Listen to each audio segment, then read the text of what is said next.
আসসালামু আলাইকুম। আজকে আমি দেশের যা পরিস্থিতি, এই যে শিশু ধর্ষণ, তারপরে যা কিছু হয়ে যাচ্ছে সেটা নিয়ে কিছু কথা বলতে চাই। তার আগে আমি বলতে চাই যে যারা ক্ষমতাশীল ব্যক্তি এবং যারা বিভিন্ন ভালো ভালো পজিশন হোল্ড করছেন, যাদের হাতে ক্ষমতা আছে, যারা দেশটাকে শাসন করতে পারেন, যারা দেশটাকে কন্ট্রোল করতে পারেন, তাদের দৃষ্টি আকর্ষণ করছে আইন শৃঙ্খলা বলেন, দেন আমাদের সরকার বলেন, যেটাই বলেন না কেন, উপদেষ্টা যেই বলেন, প্রত্যেকের দৃষ্টি আকর্ষণ করছি। সেটা হলো যে আসলে আমি আমার পার্সোনাল জায়গা থেকে, শুধু আমি না, প্রত্যেকটা মেয়ে তার নিজের জায়গা থেকে কিন্তু সেভ না। হ্যাঁ, মানে এই যে আছিয়ার যে ঘটনাটা, এটা এক আছিয়ার যেমন এরকম হয়েছে, তেমন মানে এই একটা ঘটনাকে কেন্দ্র করে কিন্তু এরকম বহু মানে আছিয়ার এরকম হবে। তো সেই জায়গা থেকে আমি সবাইকে দৃষ্টি আকর্ষণ করছি যে কিছু কিছু জিনিস মানে আমাদের পরিবর্তন চাই, যেটার জন্য মানে আমাদের মা বোন যারা আছেন, মানে আমরা বেশি করে যারা মেয়েরা, তারা কিন্তু নিরাপত্তাহীনভাবে মানে ভয়ে ভয়ে বাঁচতে হচ্ছে। তো অবশ্যই আছিয়ার মানে আছিয়া একটা ছোট একটা মেয়ে, তার সাথে যে শিশু ধর্ষণ, যে নিকৃষ্ট যে মানে খারাপ কাজ তার সাথে করা হয়েছে, সেটা খুবই ঘৃণিত, খুবই লজ্জিত। মানে যেটা প্রত্যেকটা মানুষের হৃদয়কে প্রচণ্ডভাবে নাড়া দিয়েছে। কারণ অতটুকু একটা শিশু দেখলেই প্রচণ্ড মায়া লাগছে, যে খুবই কষ্ট লাগছে যে আমরা মানে আমাদের ছোট ছোট বোনেরা বা আমাদের সন্তানরা, মানে যারা ছোট ছোট আগামী প্রজন্ম, এরা তো সেভ না। তাহলে মানে আমাদের দেশের যা আইন শৃঙ্খলা মানে ব্যবস্থা, তাতে করে তো মানে এই অবস্থানকে পরিবর্তন করা যায় না, তাই না? তো সেই জায়গা থেকে চাচ্ছি যে যারা এরকম নিকৃষ্ট ঘৃণ কাজে যুক্ত, মানে যারা এরকম নারীদেরকে সম্মান করতে পারে না, আমাদের আল্লাহ তাআলা স্বয়ং নারীদেরকে সম্মান করেছেন এবং নারীদেরকে উচ্চ মর্যাদায় মানে দিয়ে রেখেছেন। এবং আমাদের নবী, মানে সবাই আমরা যদি মানে ধর্মমতে যাই, সেখানে প্রত্যেকটা ধর্মতেই কিন্তু নারীদেরকে সম্মান করা হয়েছে। তো সেই জায়গা থেকে আমি বলতে চাই যে এখানে নারীদের সম্মানটা আসলে কোথায় রইলো, এখানে সেই নারীদেরকে সেই যে সাপোর্টটা কোথায় দেওয়া হলো?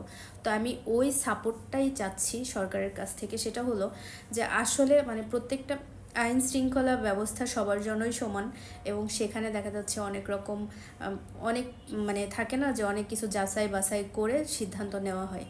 কিন্তু এই যাচাই বাছাইয়ের ক্ষেত্রে অনেকে দেখা যাচ্ছে অনেক জায়গায় অনেক পাওয়ারের কারণে, অনেকে টাকার কারণে, থাকে না যে বিভিন্ন কারণে অনেক জায়গা থেকে অনেকে মানে সঠিক বিচারটা পায় না। এবং যারা মিথ্যাবাদী, যারা এই ধরনের ঘৃণিত অপরাধ করে, তারা কোনো না কোনোভাবে বেঁচে যায়।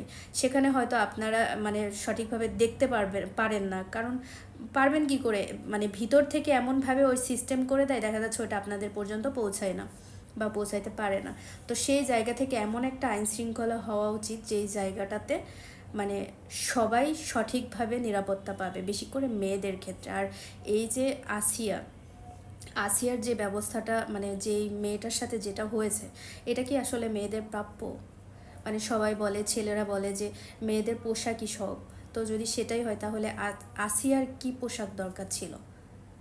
আসলে পোশাকটা দরকার ছেলেদের চোখে, পোশাকটা দরকার ছেলেদের মনে।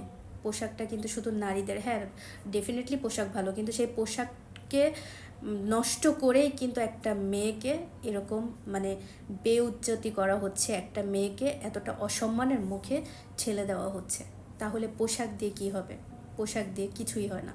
কারণ একটা মানুষকে, আর এই সমস্ত মানুষকে যখন পরিবর্তন করা যাচ্ছে না, এটা কিন্তু বহু কাল ধরে হয়ে আসছে। এমন না যে এটা রিসেন্ট হচ্ছে, সেটা না, এটা অনেক আগে থেকে হয়ে আসছে।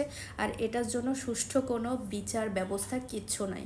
তো সেই জায়গা থেকে আমি সকলের দৃষ্টি আকর্ষণ করছি যে আমরা নিরাপত্তাহীনভাবে এই যে চলাফেরা করছি, বা সেই জায়গা থেকে আমরা খুবই মানে ভয়ে ভয়ে আছি। তো আমরা চাচ্ছি যে এই যে ধর্ষক, মানে যারা এরকম ঘৃণিত একটা মেয়েকে এতটা টর্চার করছে, ওই শিশুটাকে এতটা টর্চার করছে, না জানি সামনে গিয়ে আরও কার সাথে কী করবে। আপনার ভাই, মানে আপনার বোন, তারপরে আপনার মা, আপনার সন্তান, সবাই দেখা যাচ্ছে এরকম এই সিচুয়েশন মানে সামনে আসবে।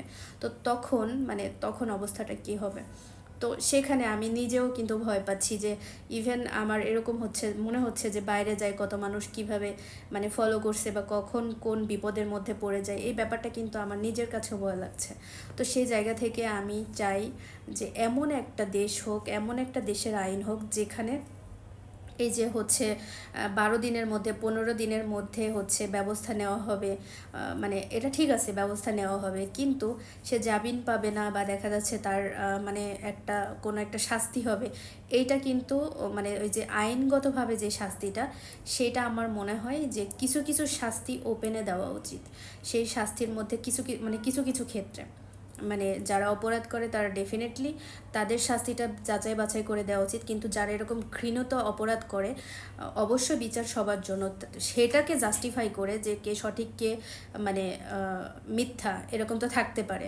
তো সেটার উপর ডিপেন্ড করে যেটা মানে যে এই ঘৃণিত কাজটা করবে, আমার মনে হয় তাকে ওপেনলি তার পুরুষাঙ্গ কেটে দেওয়া এবং তার পুরা মাথা থেকে ধড় আলাদা করে দেওয়া, অথবা তার পুরুষাঙ্গ কেটে দেওয়া এবং তাকে তিলে তিলে তিলে তিলে এমনভাবে কষ্ট দেওয়া উচিত যাতে সে নিজে চিৎকার করে বলতে থাকে আমাকে মেরে ফেলো, আমি আর পাচ্ছি না।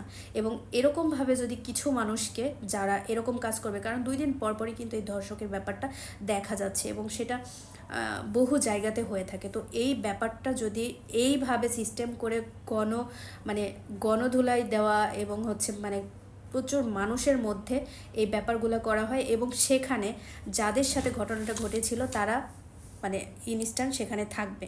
তো সেই জায়গা থেকে আমার কাছে মনে হয় যে এটা খুব ভালো একটা পথ হবে এবং যখন একটা মানুষকে এইভাবে শাস্তি দেওয়া হবে তখন ওই ব্যক্তিটা প্রচণ্ড ভয় পাবে। এবং শুধু ওই ব্যক্তিটা না, মানে ভবিষ্যতে যদি কেউ কোনো খারাপ কাজ করতে চায় আর কখনো ওই খারাপ কাজটা সে করবে না। সে ধর্ষণের মতো ঘৃণিত কাজ করতে গেলে 2বার চিন্তা করবে, হাত পাতায় কেঁপে উঠবে। এরকম ব্যবস্থা করা উচিত যেটার জন্য যে কোনো একটা যে মানে ফাঁক ফোকর দিয়ে বেরিয়ে যাবে, এই অপশনটা আসলে থাকাই উচিত না।